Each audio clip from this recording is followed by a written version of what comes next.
the essence of the eternal divine spirit, the one that causes all that exists to exist, the one that is self-existent. How many men have children and the children never meet their father? See, you created a void in that child because you are a part of that child. Black power! Black power! Black power! Black power! Black power!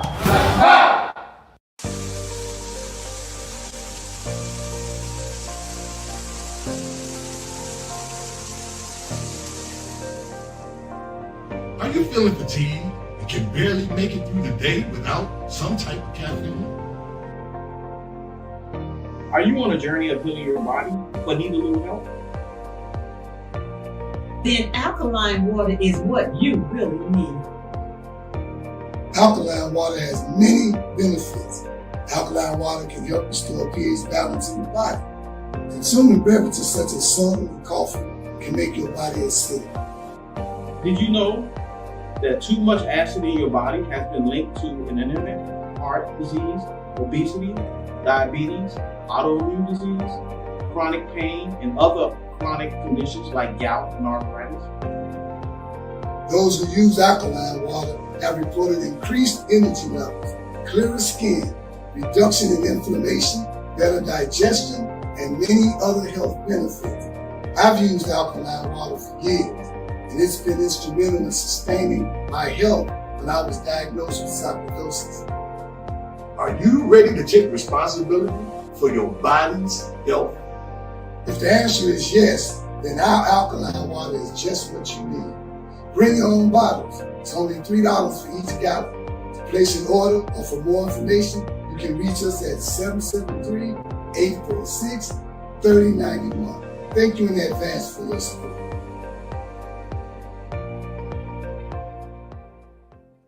Hi, my name is Sister Ebony Stevenson. I am your announcer for today. Welcome to the Toma Nation's weekly Sunday worship service from 12 p.m. to 2 p.m. every Sunday at 616 East 71st Street here in Chicago, Illinois, and also live on Facebook. If you would like more information, you can reach us at www.facebook.com/TomaNation2 or give us a call at 773-952-8302. Now I am going to recite our opening.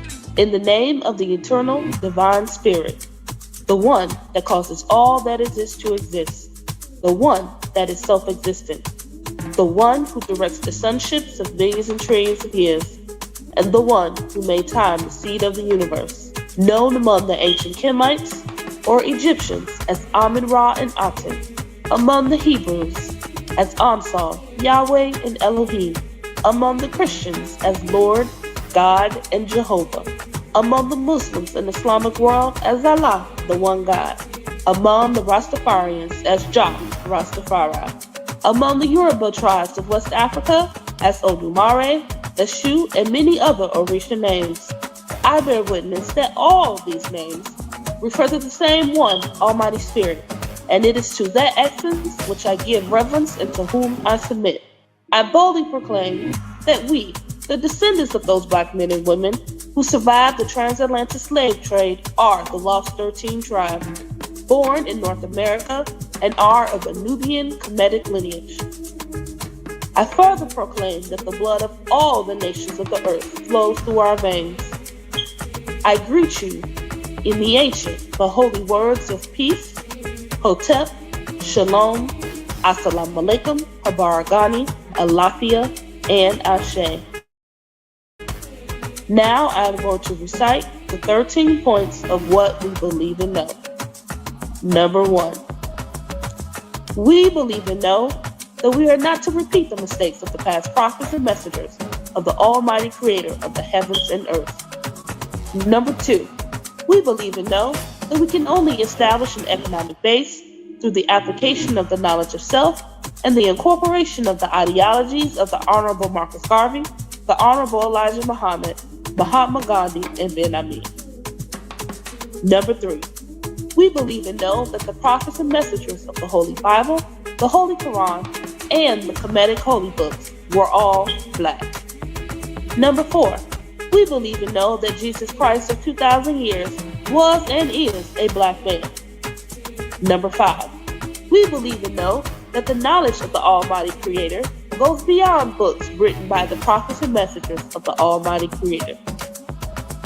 Number 6, we believe and know that in order to promote and coordinate unity, we must first recognize and accept the uniqueness of being able to worship our Creator, regardless of religious denomination, name, title, ritual, particular dress, or holy book, as long as it recognizes the Almighty Creator of the heavens, earth, and the universe as supreme.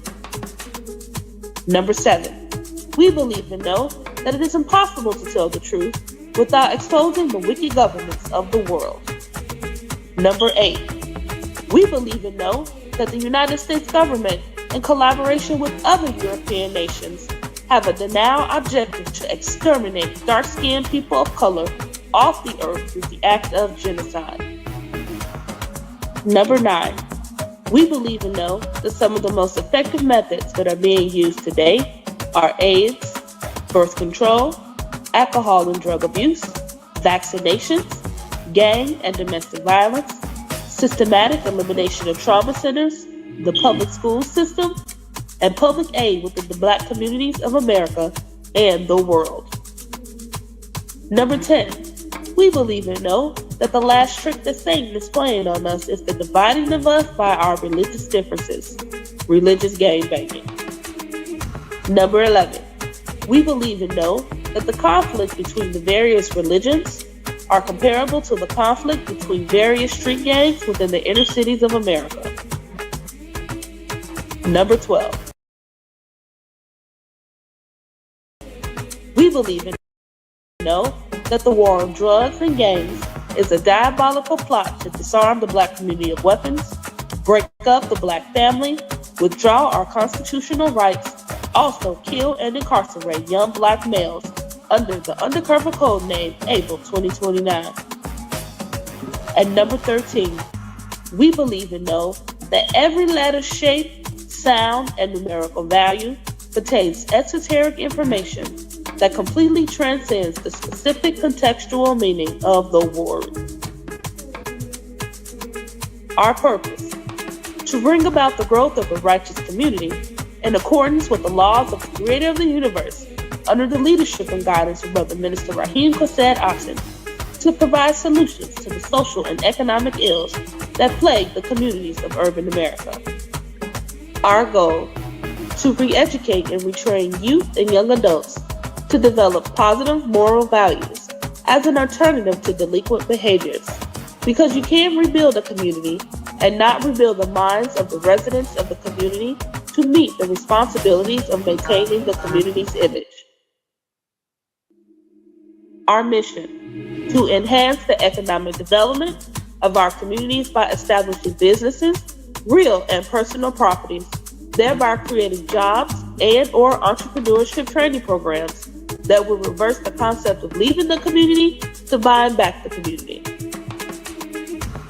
Our motto: let your light so shine before men that they shall see your good works and glorify your Father which is in heaven.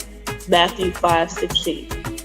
Now we're going to recite our salute to the red, black, and green flag.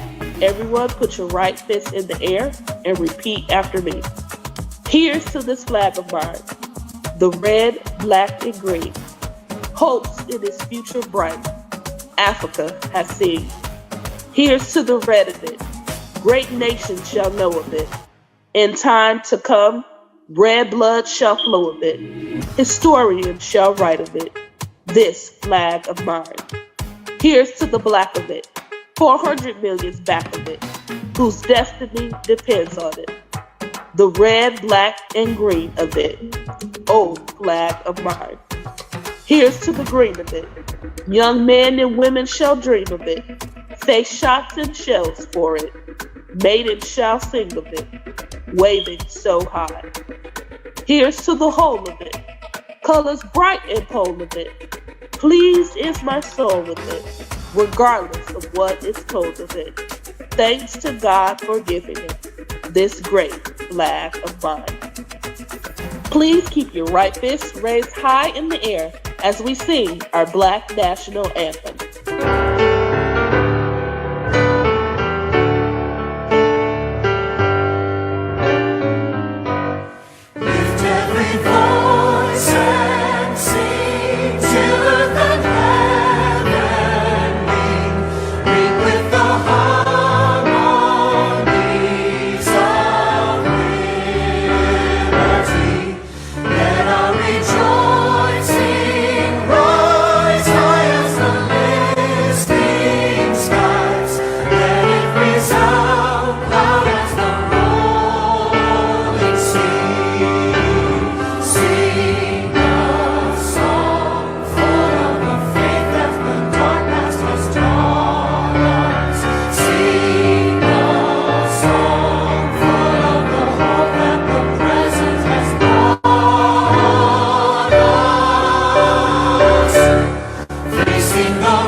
Black power, black power, black power.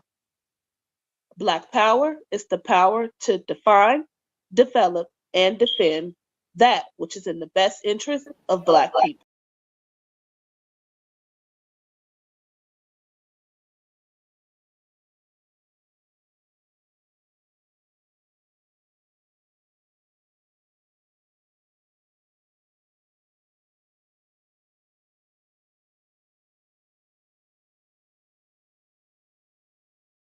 (2025).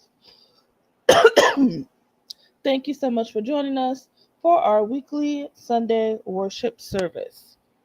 We are currently virtual until further notice.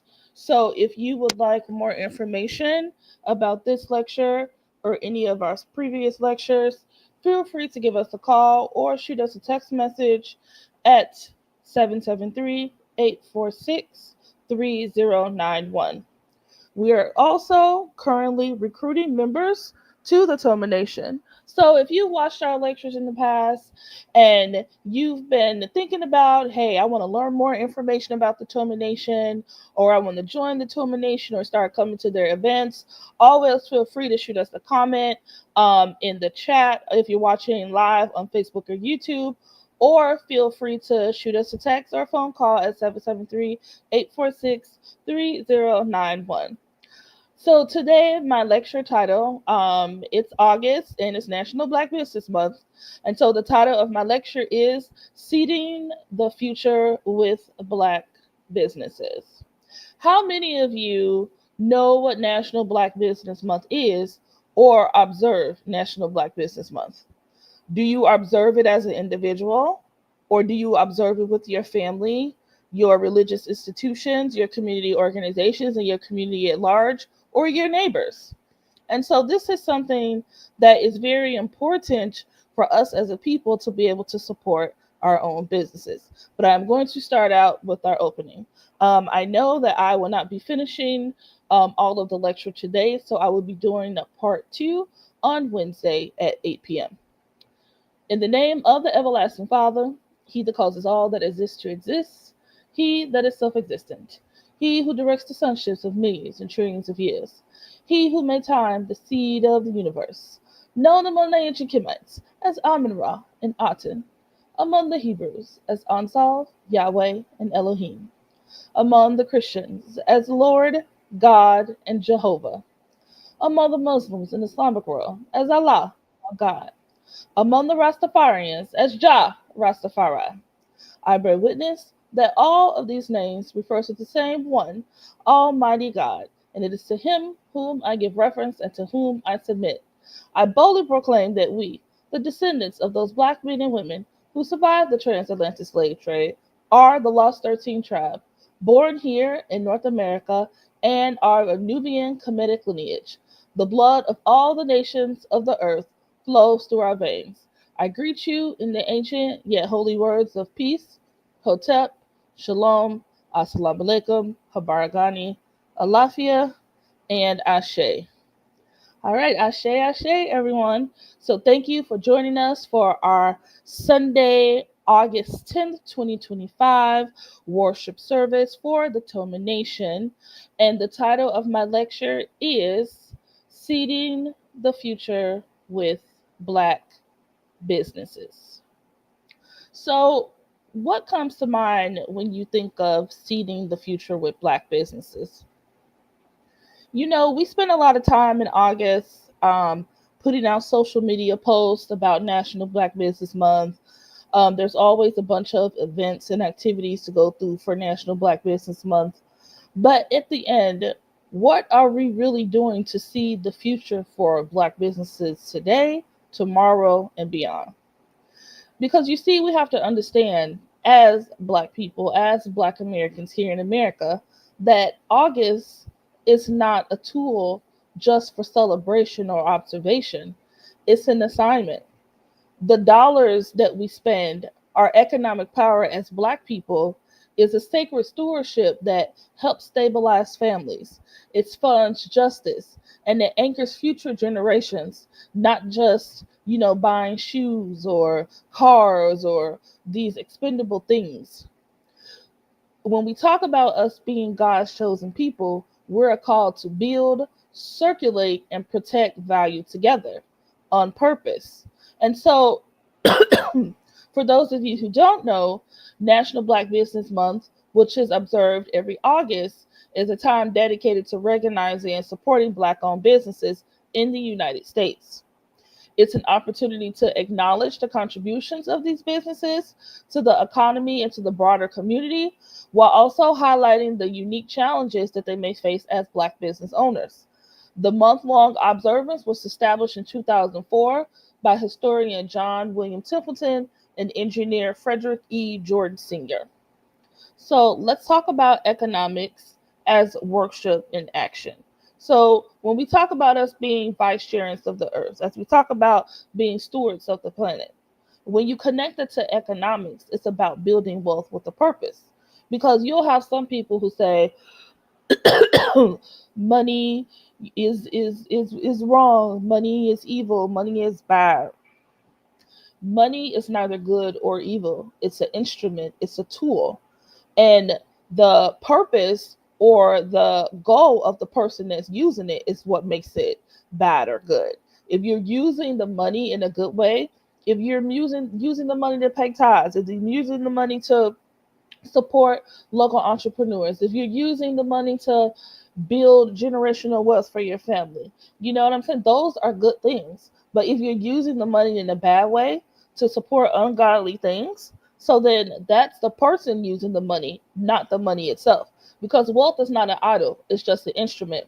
When we treat economics as stewardship, so when we're directing money towards righteous purchases, honest labor, and community stability, we do what? We align with God's covenant. Ownership gives us the power to serve, to hire, to build, and protect. Our spending is a moral choice, and our investment is a testimony. So when someone asks you, oh, how many Black businesses did you support today? How many Black businesses did you support this week? How many Black businesses did you support this month? How many Black businesses did you support this year? And if you're spending more of your money not supporting Black businesses and you're supporting everybody else, then you have to do a gut check within yourself and you have to decide what's important to you, because every other race of people knows to support their own. Due to us being here in America and all of the energy that has been put into miseducating and pummeling us down, that we're on the economic bottom here in America, we have to verbally and strongly advocate to support Black-owned businesses. I actually did a previous lecture where I mentioned, we'll have conversations with people about supporting Black-owned businesses, and someone negative. It's always someone negative. That's just the nature of the game. And they'll be like, oh, well, I went to this business and they had bad customer service, or they had a bad product, or they had this, or they had that. it's the excuse games 2025, right? Like that they come up with every excuse not support a black owned business. And the first thing that I'll ask them, I'll be like, so did you reach out to the owner to just have a conversation to let them know, hey, I supported you, but I had this experience and I just wanted to give you some positive feedback. You know what I'm saying? When you say positive feedback, what happened could have been negative, but the structure and the way that you're providing the feedback is what's positive, because we should want to see our people not just surviving, but thriving, including their businesses. And so, they'll be like, well, no, I just didn't go back to them, or I just didn't support them, or no, I didn't have a conversation with them. Or look at it this way. How many of you shop on Amazon? How many of you have had a crappy experience on Amazon? How many of you have had a crappy experience on Amazon and you couldn't get a refund? Did that stop you from going back on Amazon probably that same day or that same weekend buying something else? How many of you have shopped at Walmart and you had a crappy experience at Walmart and you were like, oh man, dang, but you went back to Walmart the next day or the same week? Why do we not extend the grace that we give to these non-black businesses to our own black businesses? Does that make sense? I hope that example was a really good one for why we should always fight to sustain black-owned businesses. And so, when we talk about our stewardship, we can go into, scripture, as we like to do, to help elevate what we're saying. And so, in the King James Holy Bible, the Standard Version, Deuteronomy 8:18, it reads, but thou shalt remember the Lord thy God, for it is he that giveth thee power to get wealth, that he may establish his covenant, which he sware unto thy fathers, as it is this day. Wow. For it is he that giveth thee power to get wealth. So the Creator gave you the power to get wealth, gave you the tools, the energy that you need to get the wealth, so that you may do what? Establish his covenant, establish his ministry, establish his nation today. Wow. Let's look at, back it up with a scripture from the Yusuf Ali version of the Holy Quran. And we're going to look at 62:10. And it says, and when the prayer is finished, then may ye disperse through the land and seek of the bounty of Allah and celebrate the praises of Allah often and without stint, that ye may do what? Prosper. And so what does that say? So when we're looking at Surah 62, Ayat 10, and it's saying, and when the prayer is finished, it's telling you to do what? Put some legs on that prayer. Put some energy into that prayer. Make that prayer move, that ye may disperse through the land and seek of the bounty of Allah, seek of the bounty of the Creator, and celebrate the praises of Allah often and without stint, so that ye may do what? So that ye may prosper. When you're talking about prospering, and we're talking about building Black businesses and supporting Black businesses, we all have an assignment as Black Americans, as 13 Tribe here in America. We often hear sometimes about, circulation of the dollar, circulation of the dollar, circulation of the dollar. Well, we know that our dollar doesn't circulate in our community because everybody gets a piece of it. The Asians get their piece, the Arabs get their piece, the multinational corporations get their piece, the Latinos get their piece. Everybody is getting a piece of that dollar, and it's not circulating. Compare that, as our minister, founder of this great movement, leader, teacher, and guide, says, think about it as a body, and think about the dollars as your blood. If your blood isn't circulating, you will do what? Die, right? So if the dollar isn't circulating, our community is what? Sitting stagnant, right? Because we've gotten so used to depending on government dollars and institutional dollars to grow our communities, to stabilize our communities.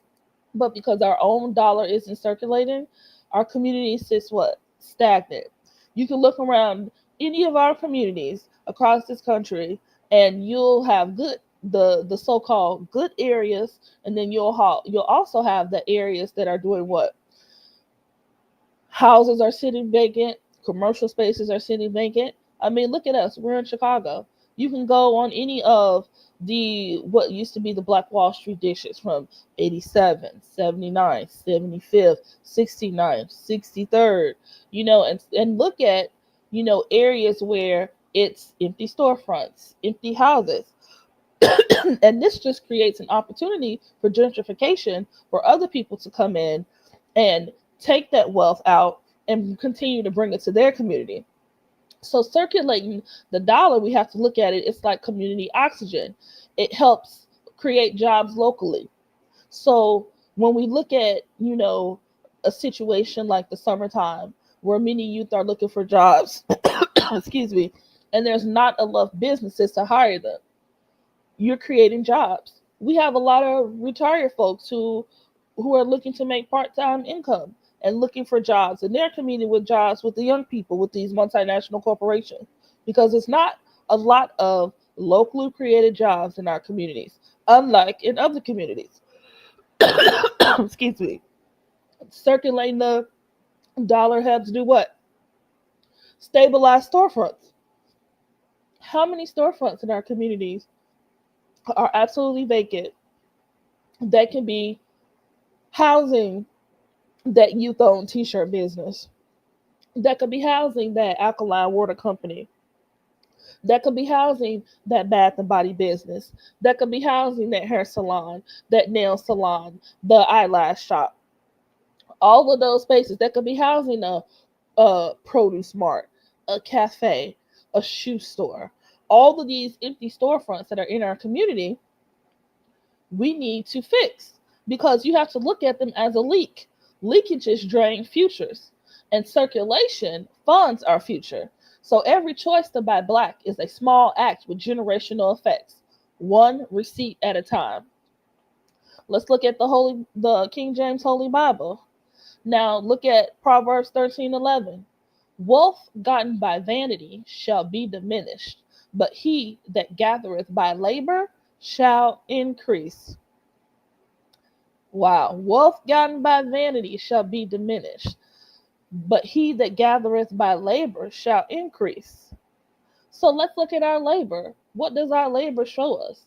The labor of us spending our wealth. What is that showing us where our values are?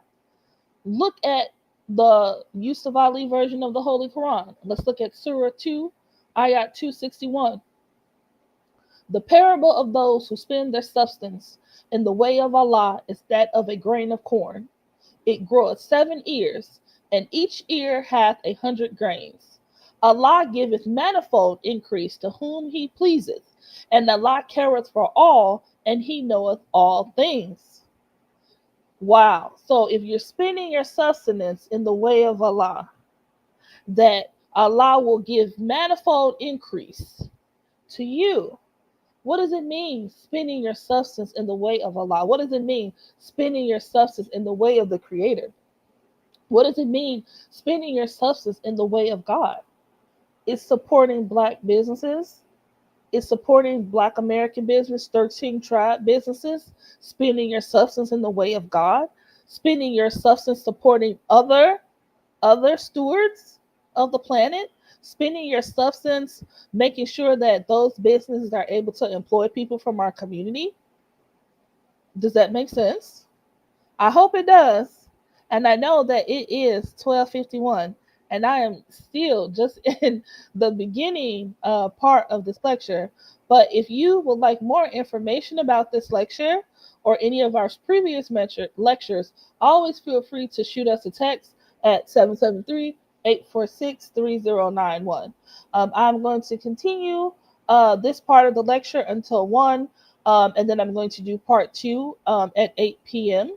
On a Wednesday. But like I said, if you want more information about this lecture or the previous lectures, always feel free to drop a comment or shoot us a text at the Toma Nation at 773-846-3091.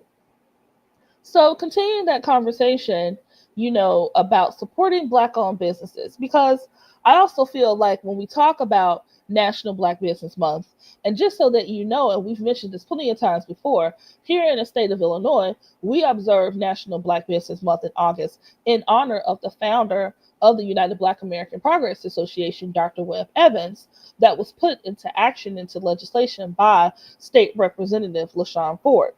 And so that's something that we do here in Illinois.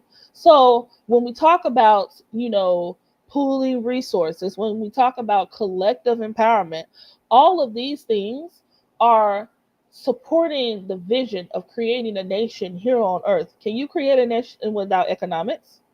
If we're saying we want to create a nation within a nation, can we have a nation without Black-owned businesses? When you look at the Black Wall Streets, right, of all of the different Black Wall Streets that existed, they were made up of what? Black-owned businesses, and of people who supported those Black-owned businesses.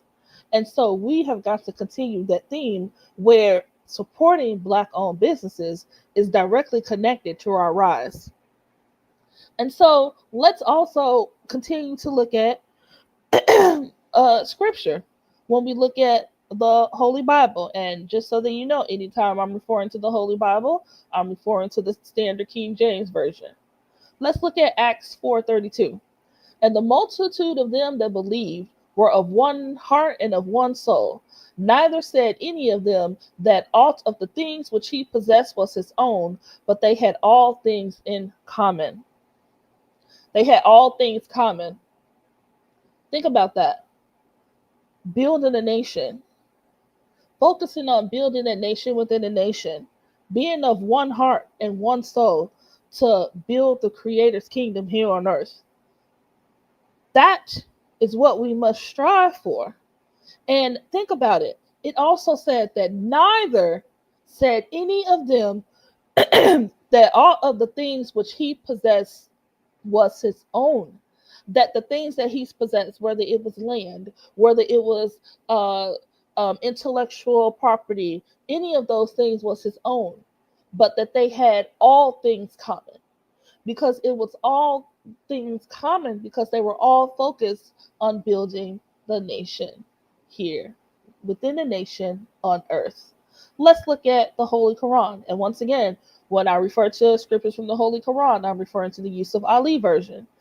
Help ye one another in righteousness and piety, but help ye not one another in sin and rancor. Fear Allah, for Allah is strict in punishment. Help ye one another in righteousness and piety. How are we helping one another in righteousness and piety? How do you connect that to building Black businesses? Are you supporting your local Black doctors? Are you supporting your local holistic entrepreneurs? Are you supporting your, let's say, for example, even if you don't go to a religious institution, what are you giving towards charity? Are you providing charity to your community? Are you following the universal law of 10% of giving back? 10% of the first fruits? We observe that by tithes, and a lot of Black people connect that to tithes. But even if you are not currently a part of a religious institution, or you currently don't have a leader, teacher, and guide, you can still give back. And so, I know my time is running short. I'm trying to get to these things. It's just still the beginning. I'm still in chapter 1. So we have to understand that spiritual people, righteous people, must be disciplined people. Look at Holy Bible. Let's look at, I can never pronounce this right, Ecclesiastes 11:2. Give a portion to 7 and also to 8, for thou knowest not what evil shall be upon the earth.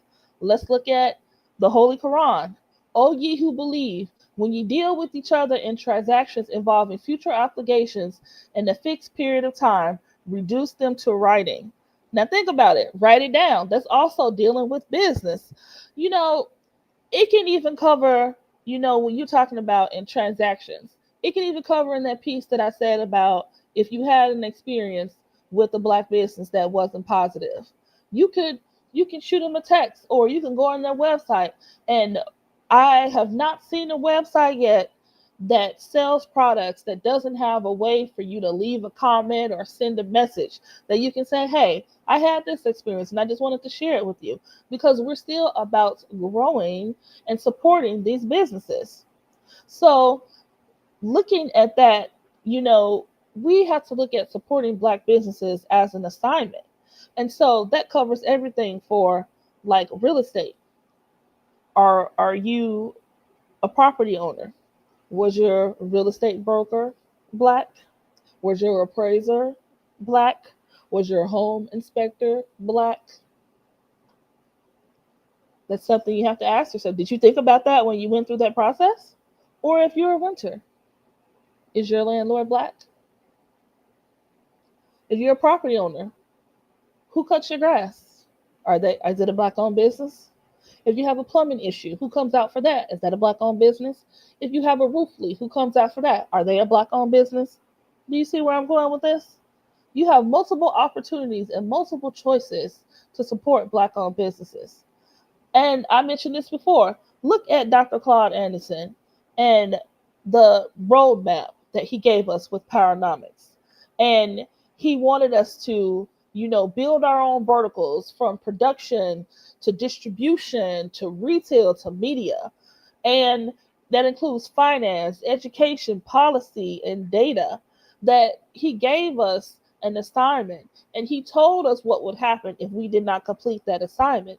And we see today in 2025 the impact of us not completing the assignment when Dr. Claude Anderson assigned it to us.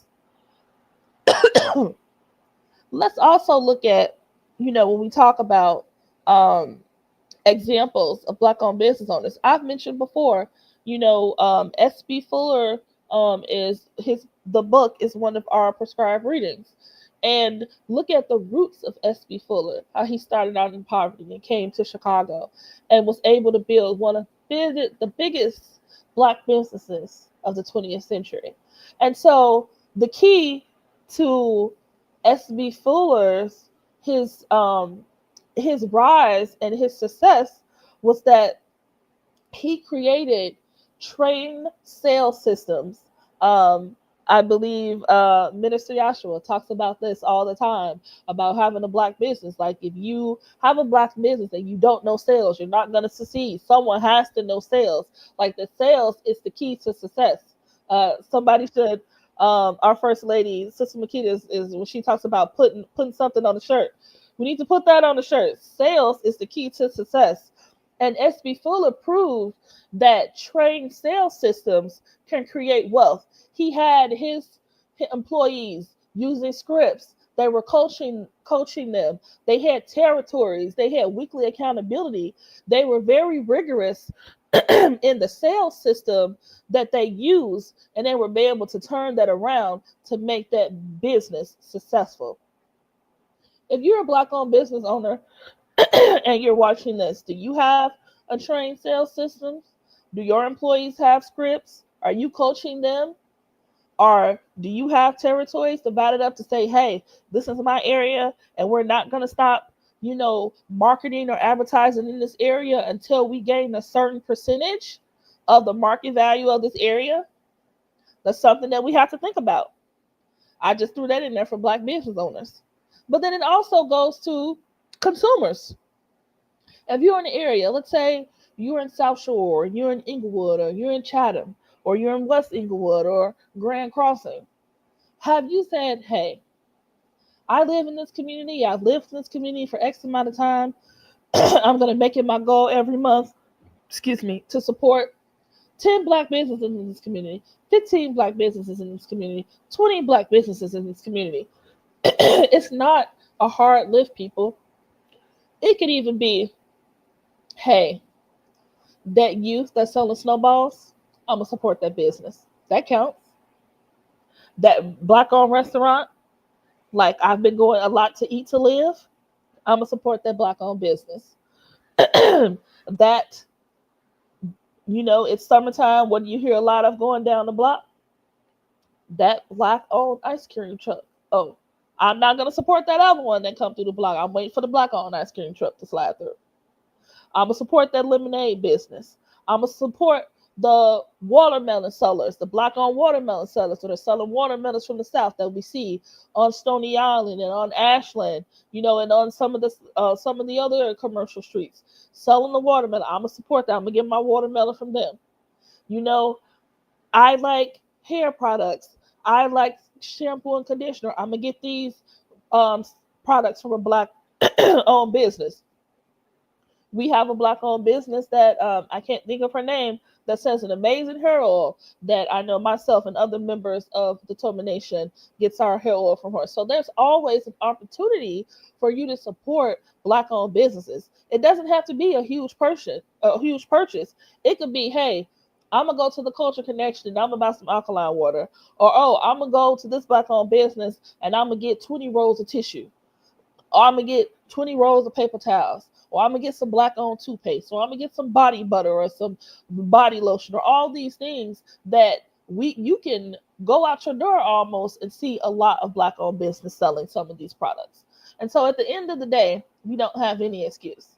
And I already see that I am at my time. But like I said, if you would like more information about this lecture, we really, really need to continue this conversation. So I'll be live again this Wednesday at 8 p.m.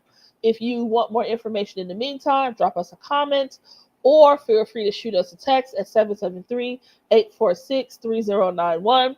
As I continue this conversation on Wednesday, I'm going to switch over a little bit as we continue to talk about supporting Black-owned businesses, but I'm also going to talk about the importance of teaching entrepreneurship to every generation, but then also these things that I have discussed with you about the reason why we support Black-owned businesses, the reason why it's important to support Black-owned businesses and building the nation within the nation. How many of you are having that conversation with your family members, with your spouses and your partners, with your children, with your nieces and your nephews? These are the conversations we need to be having at the table, not what happened on the baddies or Jocelyn's Cabaret, or what happened on social media, or did you see the new dance, or oh wow, they shooting over there, and all these other things that are going on that are distracting us from what we should be doing as God's chosen people, as vice chairs, as stewards of this planet. Thank you so much for joining us for our weekly Toma worship service. Don't forget, if you have a question, you can always reach us at 773-846-3091. We are no longer at 616 East 71st Street, so texting us is the best way to reach us. And once again, that's 773-846-3091. I know that it's a very hot day today, so make sure you stay in the air conditioner or you stay cool. Be best, Black family. Thank you so much.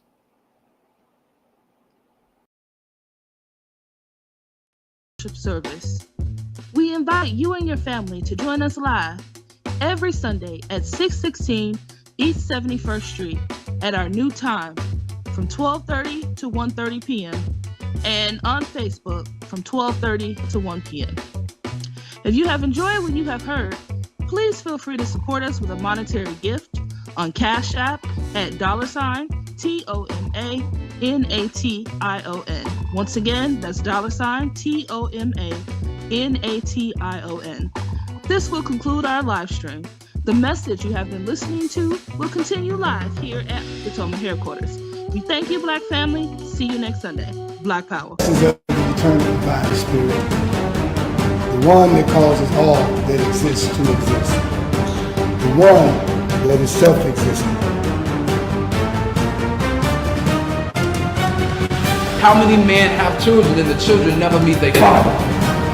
See, you created a void in that child